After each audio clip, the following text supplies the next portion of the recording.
இந்த தக்காளி வரகரிசி உப்புமா எப்படி பண்ணுறதுன்னு பார்ப்போம். நம்ம இது வந்து வரகு 3/4 டம்ளர் துவரம்பருப்பு, இது கொஞ்சோண்டு ஒரு 1/4 டம்ளர் எடுத்து வச்சுருக்கோம். இதை நம்ம மிக்சியில் போட்டு ஒன்றா போட்டு இந்த 4 மிளகாய் எடுத்து வச்சுருக்கோம். இதையும் போட்டு ஃபஸ்ட்டு சுற்றிக்கிடுவோம். அதுக்கப்புறம் இஞ்சி போட்டுக்கிடுவோம். இந்தளவு சீரகம் எடுத்துருக்கேன், இதையும் போட்டுக்கிறேன். நம்ம இந்தளவு குறைன்னு அரைச்சிருக்கோம். இதில் இஞ்சி போட்டுக்கிடலாம். இந்தளவு உப்பும் சேர்த்து போட்டு ஒரு துருவிக்கிடலாம். துருவிட்டோம். இது இப்போ எவ்வளோ இருக்குதுன்னு பார்த்துக்கிடுவோம்.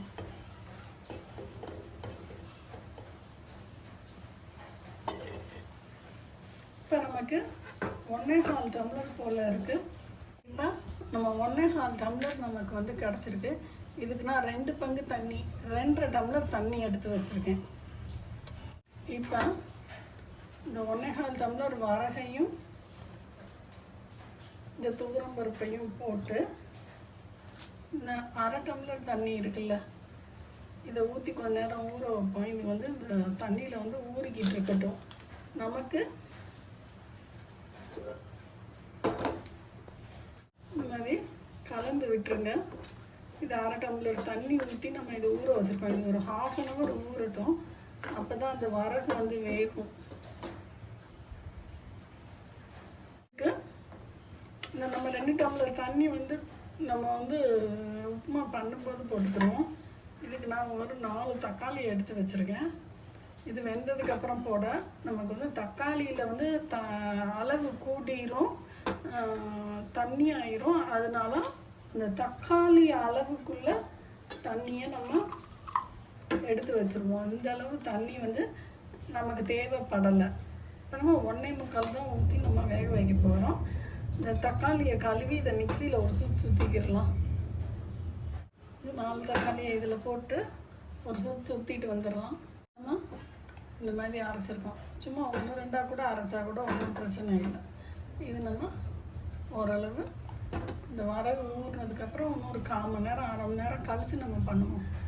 இந்த இதில் இந்த 1.25 டம்ளர் தண்ணியை கொதிக்க வச்சுக்கிறேன். இது வந்து கெட்டில் கொதிக்கட்டும். இப்போ நான் அடுப்பு பற்ற வச்சுக்கிடுவோம். இது ஒரு 1/4 கப் அளவு நம்ம எண்ணெய் ஊற்றிக்கிடுவோம். இதில் கொஞ்சோண்டு சீரகம், கொஞ்சோண்டு கடுகு. இப்போ கடுகு சீரகம் பொரிஞ்சிச்சு. நான் அடுப்பை ஆஃப் பண்ணிட்டேன். தண்ணி இன்னும் கெட்டிலில் கொதிக்கல. அதனால் நம்ம அடுப்பை ஆஃப் பண்ணதில் இந்த இதை போட்டுக்கலாம். நம்ம வரகு பருப்பு ஊற வச்சுருவோம். அடுப்பை ஆஃப் பண்ணிட்டு தான் போடுறோம். நம்ம அடுப்பு ஆஃப் ஆகிருக்கு. தண்ணி கொதிச்சோன்னு இதில் ஊற்றிடலாமா. அப்போ நம்ம அடுப்பு ஆன் பண்ணிக்கிடுவோம். சும்மா நான் மிக்ஸ் பண்ணி வச்சேன், ஏன்னா இது வந்து கரையிடக்கூடாதுங்கிறதுனால. இப்போ நமக்கு கெட்டிலில் தண்ணி கொதிச்சிருச்சு. அதனால் இந்த அடுப்பை ஆன் பண்ணி சிம்மில் போட்டுட்டு கெட்டிலில் இருக்க தண்ணி தண்ணி நல்லா தளன்னு கொதிக்குது. நம்ம இதில் ஊற்றிடலாம். அப்படி அடுப்பு ஆனில் இருக்குது. இப்போ நம்ம இதை ஊற்றிட்டோம். இப்போ லைட்டாக அந்த மாதிரி கீழே போய் உட்காருது எல்லாம்.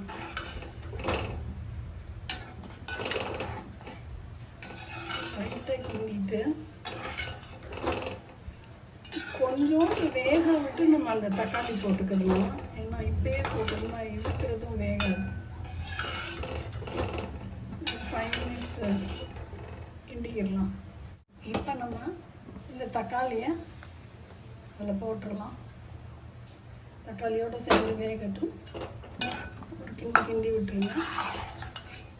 நீங்கள் உப்பு செக் பண்ணிவிட்டு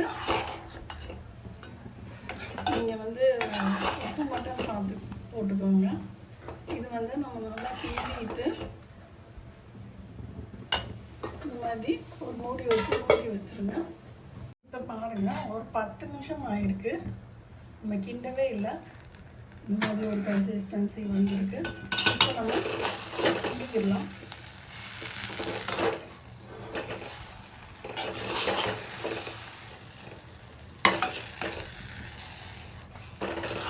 உப்பு செக் பண்ணிக்கோங்க. செக் பண்ணிவிட்டு வேணா உப்பு போட்டுக்கோங்க. கொஞ்சோண்டு உப்பு வேணும், நான் கொஞ்சோண்டு போட்டுக்கிறேன். வேகட்டும்.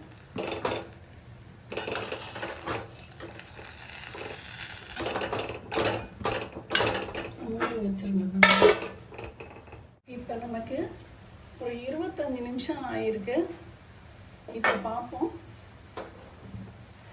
இப்போ நமக்கு நல்லா வெந்துச்சு. நீங்கள் தொட்டு பாருங்கள், செம்ம சாஃப்டாக இருக்குது. நீங்கள் சாப்பிட்டு பார்த்தீங்கன்னா அது நமக்கு வெந்துருச்சுங்கிறது தெரியும். நொரன்னு இல்லாமல் நல்லா சாஃப்டாக வெந்திருக்குங்கிறது தெரியும். இப்போ இதை வந்து ஒரு 5 மினிட்ஸ் நம்ம அடுப்பை ஆஃப் பண்ணிவிட்டு ஒரு 5 மினிட்ஸ் ரெஸ்டிங் டைம் கொடுப்போம். இப்போ பாருங்கள், இந்த வரகரிசி தக்காளி உப்புமா இது வந்து நமக்கு இப்போ 5 மினிட்ஸ் ஆகிருக்கு. நல்லா கிண்டிட்டு நீங்கள் இந்த மாதிரி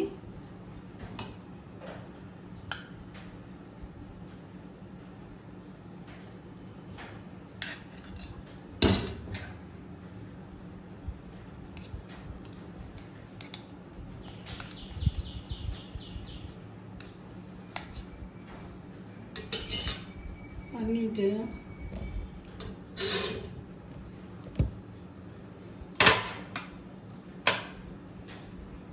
செம்மையான வரகு தக்காளி உப்புமா எல்லாத்தையும் நம்ம ரெடி பண்ணிக்கிறோம்.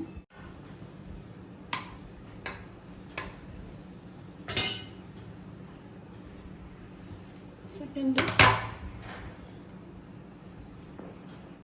தேர்டு, இன்னொன்று ஒன்று குட்டி கிடச்சிருக்கு. இப்போ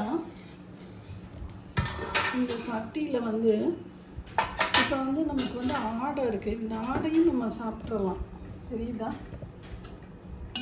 இதை வந்து இந்த சூடாக இருக்கும்போதே எடுத்தால் தான் வரும். அதனால் இப்போ இதை வந்து இந்த மாதிரி சுரண்டி இப்படி இருக்குல்ல, இந்த மாதிரி ஷார்ப் எட்ஜ் உள்ள கரண்டி இருக்குல்ல, அதை வச்சு நீங்கள் தட்டி எடுத்துடலாம். நான் எடுத்துகிட்டு காமிக்கிறேன். இப்போ பாருங்கள், நம்ம இது வந்து ஆடை, இதையும் நம்ம சாப்பிட்டுக்கிடலாம். செம்ம எம்மியாக இருக்கும். சூடாக இருக்கும்போதே நீங்கள் சாப்பிட்றீங்க பாருங்கள். சட்டி எதுவுமே நமக்கு வேஸ்ட்டு கிடையாது. செம்ம எம்மியான தக்காளி வரகரிசி உப்புமா. இது வந்து இந்த மாதிரி ஒரு கத்திரிக்காய் கிச்சடி வச்சு நீங்கள் சாப்பிட்டிங்கன்னா செம்ம எம்மியாக இருக்கும். ட்ரை பண்ணி பார்த்துட்டு சொல்லுங்கள் ஃப்ரெண்ட்ஸ். இங்கே பாருங்கள், செம்ம எம்மியாக இருக்குது. இந்த கிச்சடியில் முக்கி சாப்பிட்டிங்கன்னா சூப்பராக இருக்கும். ட்ரை பண்ணி பார்த்துட்டு சொல்லுங்கள் ஃப்ரெண்ட்ஸ். பாய்.